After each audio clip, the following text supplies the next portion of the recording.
नमस्कार शेतकरी मित्रांनो, मी दीपक जाधव, नाशिक. महाराष्ट्र राज्य हवामान साक्षरता अभियानात सर्वांचे स्वागत. आज 2 एप्रिल 2026 ची रात्र. तर 3 तारखेला कशा पद्धतीचे वातावरण असेल ते आपण बघूया. परंतु बघा, आज 2 तारखेला राज्यामध्ये जबरदस्त पाऊस झाला मित्रांनो. मी मागच्या व्हिडिओच्या थंबनेल मध्ये टाकलं होतं की साधारण जे 2 व्हिडिओ झाले तेव्हाच बोललो होतो, आणि 8 दिवसापूर्वी 10 दिवसापूर्वी देखील या सिस्टम बद्दल आपण सांगत होतो, अलर्ट करीत आलो होतो.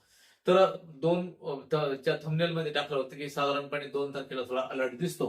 तर आज जो काही लहवीक पासून जो पाऊस सुरू झाला, तर सिद्धपिंपरी पासून ते बऱ्याच भागात, नंतर संपूर्ण जिल्ह्यामध्ये पाऊस सक्रिय झाला.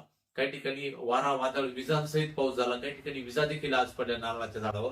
तर मित्रांनो, बघा, गारा जी इंटेन्सिटी, जी सटाण्याला गारा झाल्या होत्या त्यापेक्षा इंटेन्सिटी ही कमी झाली. परंतु गारा ह्या होत्याच. आज गारा मध्यम स्वरूपाच्या काही ठिकाणी जास्त होत्या, काही ठिकाणी जोरदार पाऊस झाला. तर हा पाऊस कांदा आणि द्राक्ष पिकाला अतिशय नुकसानकारक होता. काही ठिकाणी गहू सोंगणीला आले होते, त्या ठिकाणी देखील गव्हाला नुकसानकारक होता. त्यानंतर पुणे जुन्नर परिसरापासून ते अहिल्यानगर परिसर, छत्रपती संभाजीनगरच्या बऱ्याच भागात पाऊस त्या ठिकाणी आज झाला. आणि विखुरलेल्या अवस्थेत सांगलीपासून ते वरच्या साताऱ्यापर्यंत देखील बऱ्याच भागात अशा पॅचेस मध्ये पाऊस झाला. तर मित्रांनो, तुम्ही जर बघितलं तर सॅटेलाइट पिक्चर जर बघितलं तर बघा कशा पद्धतीने ह्या सेंट्रल पाकिस्तानच्या आसपास एक इंडस सायक्लोनिक सर्क्युलेशन आहे. ढगांची मुवमेंट ही सतत ह्या दिशेला फिरते, त्यामुळे ढग हे सतत महाराष्ट्रावर येत आहे आणि दुपारचं तापमान आणि आपल्याकडे पाऊस येतोय. तर तुम्ही जर बघितलं तर हे भूमध्य समुद्रातून जे बाष्प येते, जर जो मेडन, जुलियन आणि अन्सुलेशन नावाचा फेज असतो, जो पृथ्वीला 60 दिवसामध्ये एक चक्कर टाकतो, तो मेरिटाईम कॉन्टिनेंट मध्ये असतो, कधी अटलांटिक महासागरावर असतो, कधी पॅसिफिकवर असतो. सध्या तो अँप्लिट्यूड 1 मध्ये असल्यामुळे तो साधारणपणे भूमध्य समुद्रावर आहे, तिथे लो प्रेशर डेव्हलप होतात आणि त्या जोरदार बाष्प आपल्याकडे घेऊन येतात. तर मित्रांनो बघा, आता पुढचा पाऊस कसा असेल, उद्याचा पाऊस कसा असेल, साधारणपणे बघा तुम्ही जर बघितलं तर साधारणपणे 3 एप्रिलला 3 एप्रिलला देखील ऑरेंज अलर्ट, आज देखील ऑरेंज अलर्ट होता. उत्तर महाराष्ट्र, पश्चिम महाराष्ट्र, दक्षिण महाराष्ट्र या भागात ऑरेंज अलर्ट होता. 3 तारखेला उद्या देखील ऑरेंज अलर्ट सेम ह्याच भागात आहे. इथे इंडस सायक्लोनिक सर्क्युलेशन असल्यामुळे एक वेदर पॅटर्न आपल्याला पाहायला भेटतो की पुण्यापासून सरळ नाशिककडे असं रिकर्व एक सिस्टम ही कायमच या महिन्यात बनताना आपल्याला दिसते. 4 तारखेला देखील संपूर्ण राज्यामध्ये येलो अलर्ट आहे, विदर्भासहित मराठवाड्यासहित संपूर्ण भागामध्ये. 6 तारखेला मात्र पश्चिम महाराष्ट्र, मराठवाडा, मध्य मराठवाडा या भागामध्ये ग्रीन अलर्ट आहे, म्हणजे पावसाचं प्रमाण नक्कीच त्या ठिकाणी थांबलं जातं. तुम्ही जर तसं बघितलं तर आज या ठिकाणी एक कमी दाबाचे लोकल लो प्रेशर सिस्टम होती, त्यामुळे ह्या भागामध्ये आज चांगला पाऊस त्या ठिकाणी झाला. तर मित्रांनो बघा, उद्या जो 3 तारखेला आहे, 3 तारखेला हा पाऊस कसा असेल तर स्क्रीनवर बघा. परवा आपण जे GEM मॉडेलचं फोरकास्टिंग दिलं होतं त्यानुसारच पाऊस पडला. तर आता उद्या 3 तारखेला बघा, आपण परत एकदा कोल्हापूर सांगलीकडून सुरुवात करूया. तर सांगलीच्या भागामध्ये उद्या बघा, कोल्हापूर, सांगली या भागात देखील दुपारनंतर वळीव पावसाची शक्यता जाणवते. इस्लामपूर, कराड, विटा, पाटण, वडूज, सातारा या भागामध्ये दुपारनंतर वळीव पावसाची शक्यता आहे. वाई, पाटण, बारामती, सासवड, दौंड, श्रीगोंदा, शिरूर आणि बघा इकडे मंचर साईडला थोडा पाऊस त्या ठिकाणी गारगाव कमी दिसतो. राहुरी, श्रीरामपूर, इकडं सिन्नर, नाशिक, निफाड, चांदवड, येवला या भागामध्ये उद्या स्थानिक ढग निर्माण होईल, पण पावसाची शक्यता ही कमी असेल.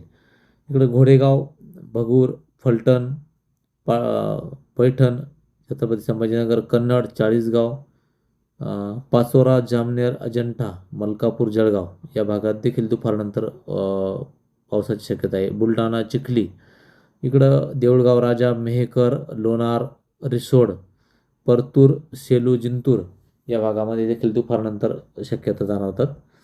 तर इकडे वाशिम, मंगरुळपीर, परतूर, अकोला, मूर्तिजापूर, दर्यापूर, त्यानंतर इकडं अकोट, अचलपूर ह्या भागामध्ये दुपारनंतर जो ग्रीन पट्टा दिसतो आपल्याला, निळा पट्टा, तर त्याच्यामध्ये पावसाची शक्यता आहे. आपण हे बघितलं रिसोड वगैरे. तर परभणीच्या साईडला थोडासा कमी जरी दिसला तर इकडं परळीला, लातूरकडे थोड्याशा शक्यता जाणवतात. तर तर बघा, आपण सोलापूरकडे येऊया. बार्शी, धाराशिव त्यानंतर कुर्डुवाडी आहे, अकलूज, पंढरपूर, सांगोला.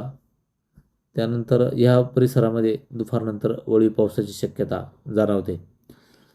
तर आपण बघू शकता की आपण परत ज्या ठिकाणी मॅप होता त्या ठिकाणी आलो.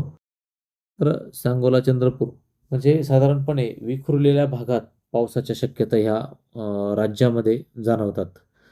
तर ह्या मॅपच्या आधारे आपण GEM जे मॉडेल आहे, ते GEM मॉडेलला कारण ते मॉडेलचे खासियत अशी असते की ते मॉडेल उन्हाळ्यामध्ये जेव्हा वळीव, गारपीट, पाऊस असतो त्यावेळेस ते अचूक त्या ठिकाणी फॉरकास्टिंग करत असतं.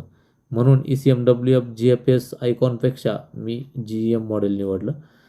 तर आपण बघू शकता की अशा पद्धतीने ज्या ठिकाणी ग्रीन पट्टा नाही आहे त्या ठिकाणी या ठिकाणी पावसाच्या शक्यता ह्या कमी आहे. परंतु नंतर 3 तारखेनंतर मात्र 3-4 नंतर पाऊस कमी होतो. मात्र विदर्भाच्या भागामध्ये 3, 4, 5, 6 नंतर पाऊस हा नागपूरकडे वाढताना दिसतो. हा अंदाज सगळ्यांनी लक्षात घ्यायचा आहे. तर बघा स्क्रीनवरती कशा पद्धतीनं मी अगदी 3 तारखेची दुपारी 2 वाजता आणि नंतर पुन्हा एकदा सायंकाळी तर या भागामध्ये तुम्ही पावसाची तर मित्रांनो बघा, भारतीय हवामान शास्त्र विभागातील काही GFS मॉडेल आहे ते आणि विदेशी मॉडेल याच्यात बरीच तफावत पडते. आज 2 तारखेला IMDचे जे काही दर फॉरकास्टिंग बघितलं तर त्यांनी अलर्ट दिलेला नव्हता, तरी चांगला पाऊस त्या ठिकाणी आज झाला, म्हणजे ह्या अॅनिमेशन वरून. तर बघा, आणि विदेशी मॉडेल आज पाऊस दाखवत होते. तर उद्याचं जर सिस्टम बघितली साधारणपणे बघा, उद्या 3 तारखेची इमेज आहे.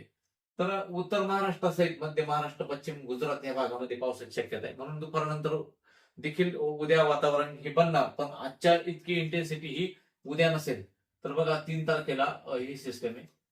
तर आपण साधारणपणे 4 तारखेला ही सिस्टम थोडी कमी होते आणि ती फक्त नंदुरबार, धुळे, जळगाव, अकोला, अमरावती ह्या भागात सरकते आणि बाजूला सरकून जाते. तर मित्रांनो बघा, तुम्ही अंदाज देखील बघितला आणि जो काही आज पाऊस झाला त्याचे अपडेट देखील बघितले. तर मित्रांनो उद्या 3 तारखेला थोड्याफार प्रमाणात पावसाची शक्यता ही आहे. परंतु ज्या ज्या भागात आज मेन्शन केलं त्या भागात होईलच पाऊस.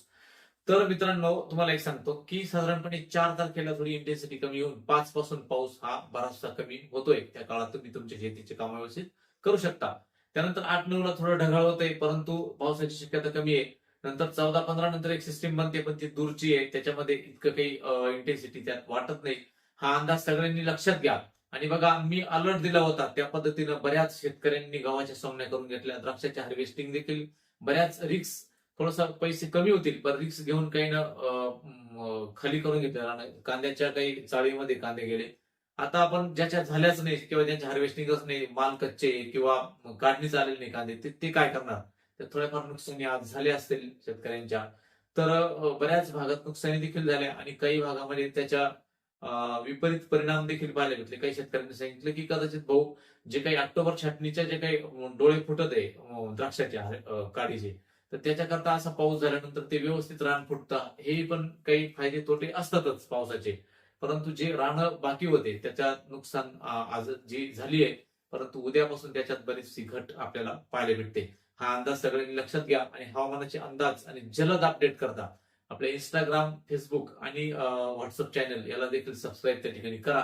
मी सगळीकडेच मेसेज टाकत असतो. त्यानुसार सगळ्या कामाचं आणि नियोजन तुम्ही त्या ठिकाणी करा आणि अंदाज आवडला तर चॅनल सबस्क्राईब करा. धन्यवाद.